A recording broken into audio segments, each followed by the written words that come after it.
காளான் நிப்பாட்டி வச்சுனேன். 7 அடி காளான் பாக்ஸு போட்டாச்சு. எதுக்கு இந்த பாக்ஸு போட்டிருக்கோன்னா, மேற்கு திசையில் இந்த ரூம் விட்டுருச்சு. அதனால் இந்த பெட்ரூமு இங்கே வரும். இந்த காலத்து நேரம் இந்த ரூம், அதனால் இந்த ரூம் விட்டு போட்டிருக்கோம்.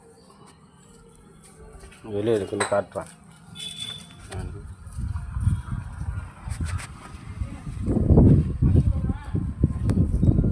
கிழக்கு மேற்கு திசை இந்த பெட்ரூம் வந்து எக்ஸ்டெண்ட் பண்ணுறோம் நேராக. காலம் போஸ்ட்டு போட்டு ஃபஸ்ட்டு பெட்ரூம்.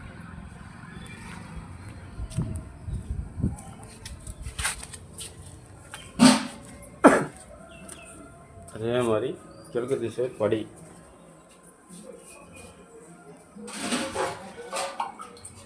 படி எடுத்துட்டு மேற்கு திசை படி. மேற்கு திசையில் படி வரும். இல்லை, கிழக்கு திசை இருக்குது படி மாற்றி மேற்கு திசையில் வருது படி.